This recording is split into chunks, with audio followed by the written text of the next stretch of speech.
Star Wars The Rise of Skywalker is now only 93 days away from its official release by Disney, Lucasfilm, JJ, and crew, as well as creator George Lucas, that is all set and ready to end the sequel trilogy and the Skywalker saga itself. This is Mike Zero. Make sure to subscribe if you're new to the channel for future Star Wars content. Now, what's really exciting about Episode 9 is the fact that Palpatine is coming back into this film, portrayed by Ian McDiarmid once more. In case you guys did not know, a lot of reshoots are happening as we speak, where they are changing many different scenes related to Palpatine and what he's going to do in The Rise of Skywalker and what's going to be explained in this movie by Abrams, Terrio, and Lucas. Now, these past couple of weeks or so, we've been learning a whole lot more about this film, and when it all comes down to one of the concept art descriptions, this is where things begin to get very exciting for Episode 9. Now, specifically, it's described that part of the reshoots of the film that are happening in September of this month are said to change how Palpatine will be used in the movie and his interactions with Kylo Ren and Rey and what Palpatine has planned. It's described that one of the big twists has to do with Palpatine, Rey, and Kylo Ren, where one of the scenes is said to involve Kylo Ren finding Palpatine in the unknown regions, inside of a strange throne room, where Palpatine tries to convince Kylo Ren that he is indeed Sidious, the one who was thought to be long dead since Episode 6, and somehow was able to survive from the events of Episode 6 on the second Death Star. It's explained that Palpatine orders Kylo Ren that he must get Rey as she holds a power that can be combined with Kylo Ren's that will offer Kylo unbelievable power, and that Palpatine promises that it will advance him as a dark side user. Kylo is said to learn of a certain truth of who Rey really is by Palpatine as to why Kylo decides he needs to find her and bring her back to Palpatine.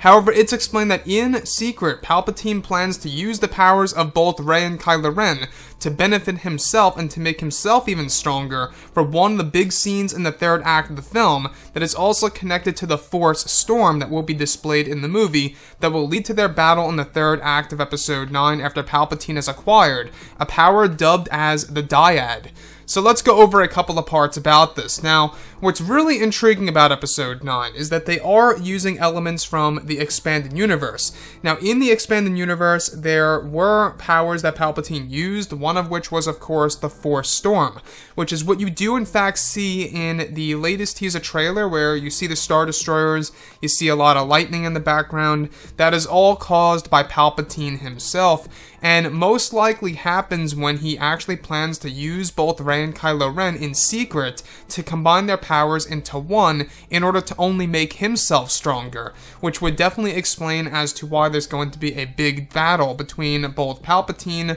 Rey, and Kylo Ren. Now, as you all know, I don't know if you guys knew this, but a lot of reshoots are happening as we speak that are changing a lot of elements of the third act, especially with the Palpatine scenes, and how Palpatine will be used in this movie is going to be completely changed in The Rise of Skywalker. Now, this particular scene is said to be a part of those reshoots that do in fact involve the unknown regions, the Force Storm, and the power dubbed as the Dyad. Now, what's really intriguing about this is that Kylo Ren at first doesn't really believe that Palpatine is Palpatine when he finds him, until Palpatine is literally able to prove that he is indeed the Dark Lord of the Sith. Now, what I like about this is that this plot twist related to Palpatine convincing Kylo Ren about making him stronger and providing him unbelievable power, about telling him who Rey really is, also leads to Kylo's ultimate decision that he needs to find Rey, could very well connect to Rey being the Palpatine, or the granddaughter of Palpatine after all, and why Kylo is now convinced to go ahead and get her and bring her back to the unknown regions. So, this entire plan by Palpatine is actually said to involve him getting Rey and Kylo Ren, combining their powers in order for him to actually become stronger, which could very well allude to Snoke with what he said about, darkness rises and light to meet it, where he presses his hands together. Snoke could have very well been referring to what Palpatine has in mind here with The Rise of Skywalker, in the actual plot twist here involved in the third act of the movie. So, what I'm so excited about as well is to see exactly how Ian McDiarmid is going to portray the role of Sidious, since a lot of reshoots are happening as we speak. That's going to go throughout the month of September into early October, which is where they plan to end filming, finally, once and for all, for this movie, at the very least, at the very latest, I should say, in mid-October, before they plan to finish the film and do last-minute post-production. So that's a big deal. This movie does have a lot going on as we speak. Some people out there are worried about the reshoots. Some people are very happy about the reshoots. I would say that let's wait until we see the movie drop in theaters, because Rogue One, A Star Wars Story, the reshoots really paid off with that epic Darth Vader lightsaber sequence at the very end of the movie. If anything, we're probably getting more Palpatine scenes in this film, or just replacing other scenes that weren't really working quite as well. Anyways, guys, drop a comment below. Let me know what you think about all of this in the comments, and if you guys did enjoy the content for today, do make sure to drop a thumbs up on this video to support the channel. I thank you all so very much for the kind support, and I'll catch you guys next time.